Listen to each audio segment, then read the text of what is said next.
जब मूशे की व्यवस्था के अनुरूप मरियम और योसेफ के शुद्ध होने के दिन पूरे हुए, वे शिशु को यरूशलेम लाए कि उसे प्रभु को भेंट किया जाए। जैसा कि व्यवस्था का आदेश है, हर एक पहिलौठा पुत्र प्रभु को भेंट किया जाए तथा प्रभु के व्यवस्था की आज्ञा के अनुसार एक जोड़ा पंडुकी या कबूतर के 2 बच्चों की बलि चढ़ाई जाए। यरूशलेम में शिमोन नामक एक व्यक्ति थे। वो धर्मी तथा श्रद्धालु थे।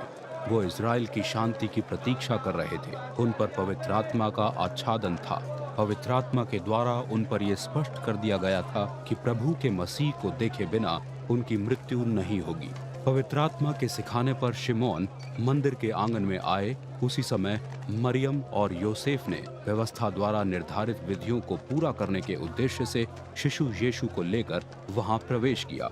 शिशु यीशु को देखकर शिमोन ने उन्हें गोद में लेकर परमेश्वर की स्तुति करते हुए कहा, शिमोन का विदाई गान। परमेश्वर प्रधान प्रभु, अब अपनी प्रतिज्ञा के अनुसार अपने सेवक को शांति में विदा कीजिए, क्योंकि मैंने अपनी आंखों से आपके उद्धार को देख लिया है, जिसे आपने सभी के लिए तैयार किया है। ये आपकी प्रजा इज़राइल का गौरव तथा सब राष्ट्रों की ज्ञान की ज्योति है। मरियम और योसेफ अपने पुत्र के विषय में इन बातों को सुन चकित रह गए। शिमोन ने मरियम को संबोधित करते हुए ये आशीर्वचन कहे, ये पहले से ठहराया हुआ है कि ये शिशु इज़राइल में अनेकों के पतन और उत्थान के लिए चुना गया है। ये एक ऐसा चिन्ह होगा, लोकमत जिसके विरुद्ध ही होगा। ये तलवार तुम्हारे ही प्राण को आर पार बेध देगी कि अनेकों के हृदय के विचार प्रकट हो जाएं।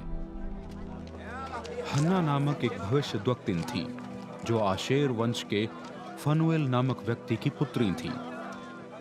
वो अत्यंत वृद्ध थी तथा विवाह के बाद पति के साथ मात्र 7 वर्ष रहकर विधवा हो गई थी। इस समय उनकी आयु 84 वर्ष थी। उन्होंने मंदिर कभी नहीं छोड़ा और वो दिन रात उपवास तथा प्रार्थना करते हुए परमेश्वर की उपासना में तल्लीन रहती थी।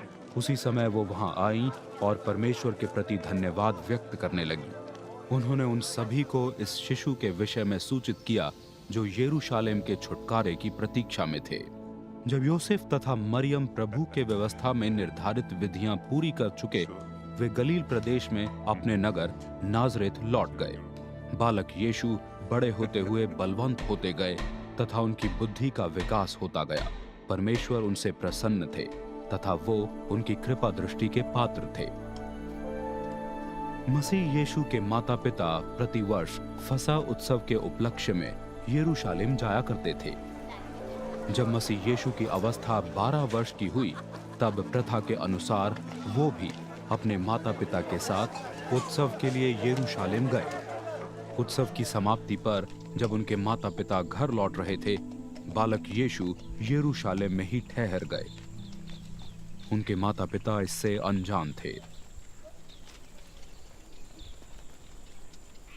ये सोचकर कि बालक यात्री समूह में ही कहीं होगा, वे उस दिन की यात्रा में आगे बढ़ते गए।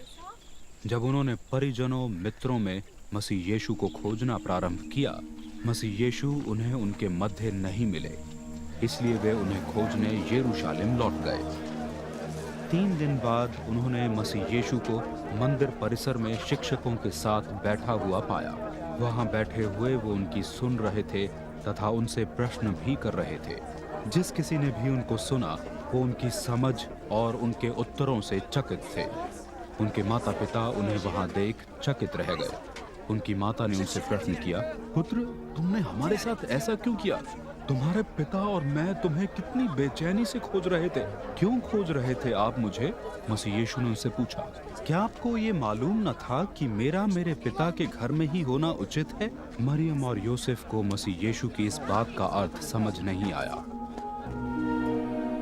मसीह यीशु अपने माता पिता के साथ नाजरेत लौट गए और उनके आज्ञाकारी रहे। उनकी माता ने ये सब विषय हृदय में संजोए रखे। मसीह यीशु बुद्धि, डील डॉल तथा परमेश्वर और मनुष्यों की कृपा दृष्टि में बढ़ते चले गए।